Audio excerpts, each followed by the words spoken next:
We are back and joined by Dr. Kathleen Voss. Dr. Voss, thank you so much for joining the lounge. Really appreciate Thank it. you. Oh, my pleasure to be here. Thanks for inviting me. Absolutely. So I think a great place to start would just be to give our listeners a little bit of background on yourself, how you got involved in Temple, and what led you to where you are now. Okay, great. So by Temple professor standards, I'm still a little bit of a newbie. I joined Temple in 2014. I worked corporately for about 22 years before I finished my PhD. I started that a little later in life and made this career transition then. I've been in the Fox School since 2014. I've been teaching in the honors program since 2016. And the course that I teach is the freshman leadership course called HRM 1101. I had two significant career changes.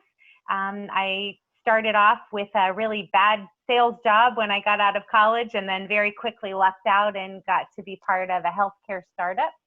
And that was life-changing and a great growing up experience, not only professionally but personally, but wouldn't trade it for anything. When we sold that business, I used the proceeds to go back to graduate school for the first time, and ended up navigating into talent management. That's the space that I work in. I've worked for two consulting companies, DDI and Right Management, and I've worked as an internal talent management expert for big companies, mostly like AstraZeneca and Vanguard. When I decided, after teaching part-time as an adjunct for a number of years and being a guest speaker at Temple and Rutgers and Penn State, I just really thought this is where I wanted to navigate the second half of my career. And so I've been so fortunate to be able to take my talent management background and pursue my passion for it from a slightly different direction as a professor.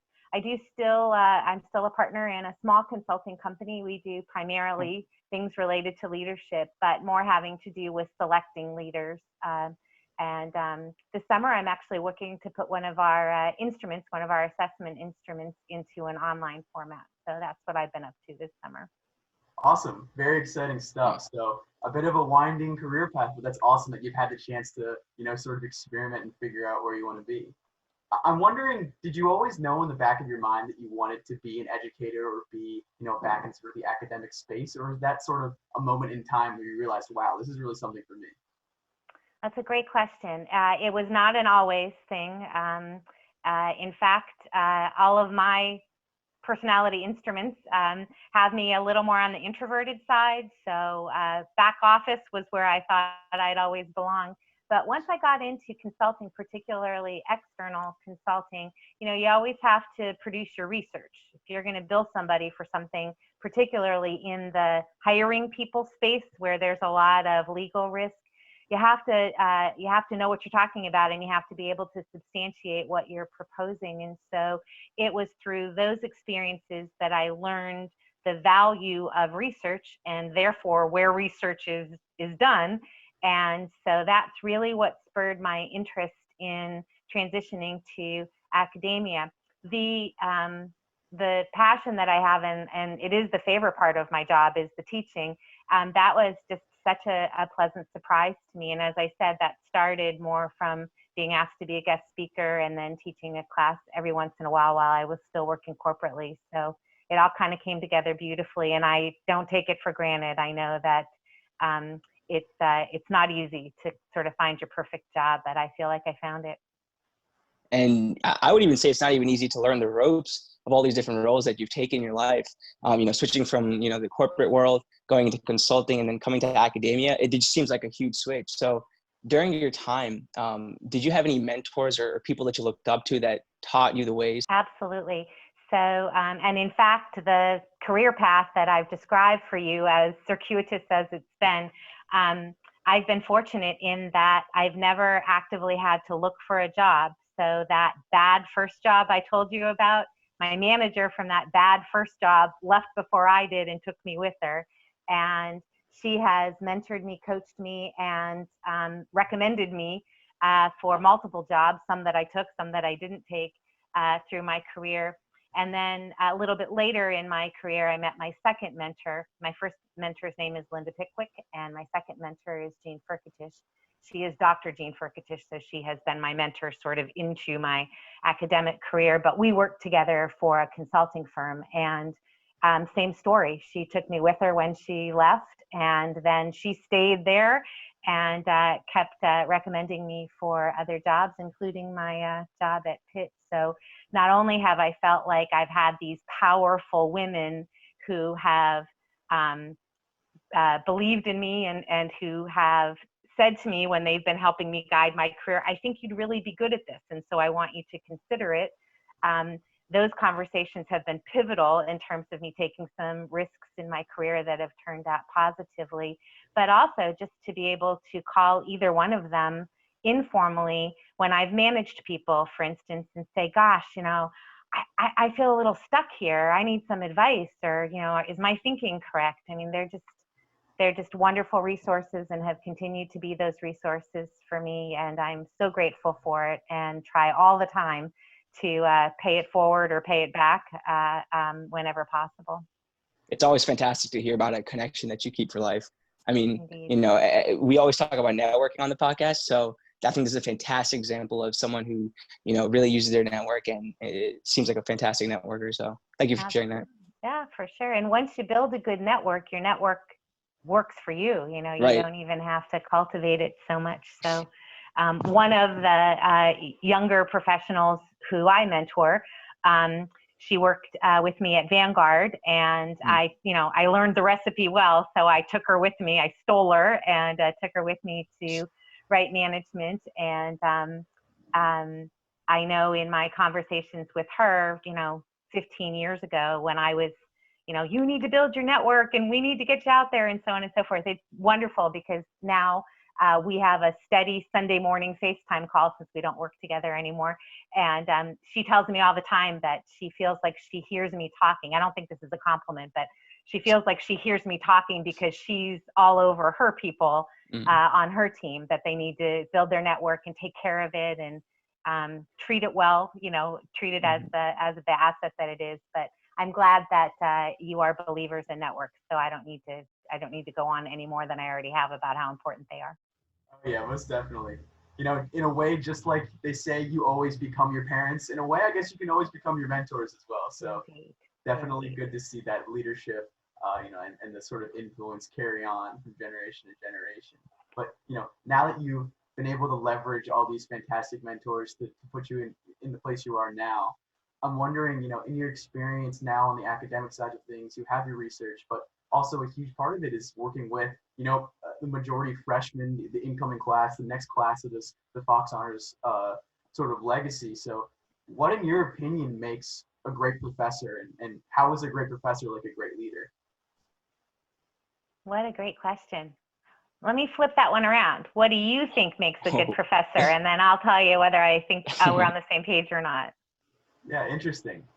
We had Amy Lavin on the podcast a couple of weeks ago, and we asked a similar question. And what I remember from her answer is the ability to, especially in the Fox Honors community, where we stress the importance of making these interpersonal connections in things like networking, is the ability to connect with your students. So I didn't have the privilege of having you for HRM. I had Kate Nelson, who's another fantastic professor, but I think what made her great especially was that ability to really move past the sort of the formalities of those nervous jitters of that first semester being in college, it's a whole world, and being able to really actually find a good way to connect with your students. And from there, when you're open and trusting that relationships form, that's when the real learning can take place. 100%. Yeah. Would you add anything else? Well, you know, I'd be interested to see, you know, once that relationship's formed, how do you as a professor sort of take it to the next level and develop the talent, as you might say? Right. Well, thank you so much for thinking about the question that you asked me to answer, and I won't dodge it. I'll let you know what I think. But in terms of the follow-up question, I'll start with that one. So one of the ways that I know, or that I try to figure out whether I've had impact, is an informal one. And that is, you know, do my students come back to me to visit? Do they ask me for recommendations? Do they ask me for career advice? And as long as that's happening, and not just the year after my class, but the whole way through, that builds my confidence that I'm doing something right in terms of building that connection. But as a professor, I think that it's a careful balance, especially working with students primarily when they're freshmen, and students that are already so gifted, to be in the honors program, to know that there has to be and needs to be a balance between sort of my caretaking of those students and my advice and so forth, and really influential or bias them in any way that early in their decision making. So I think for me, it's balancing that connection, but always making sure that the door is open and always keeping in touch.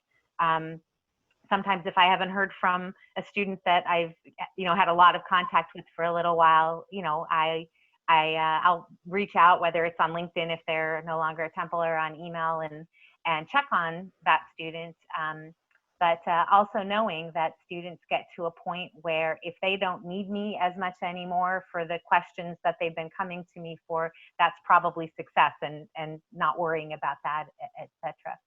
In terms of a good professor, I think that what you're describing, and I think that Dr. Lavin is a perfect example, and I think she was voted Honors Faculty of the Year last year, which is so well deserved.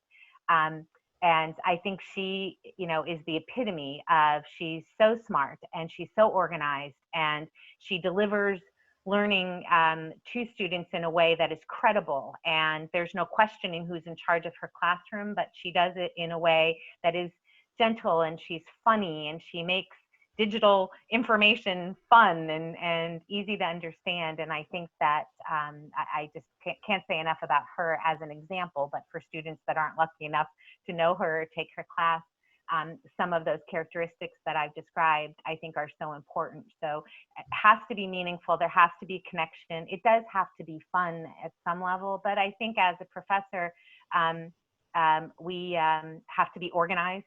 I think that students only enjoy the fun professor for so long if you don't have your stuff together and you aren't following your syllabus. And if the commitment is the exam is next Friday, the exam is next Friday, and that kind of stuff. So less glamorous, but I think equally important. And I think ultimately it's about, if I'm asking you to do your homework, I better do mine. So in 2020, in my class, certainly we have to talk about some historical examples because we're talking about leadership, and that's important. But I need to be prepared and to engage the students in conversations about what you're reading about right now, and what's important right now, and what's going on. So I think that's important as well from an educational point of view. And I think there's two sides to it.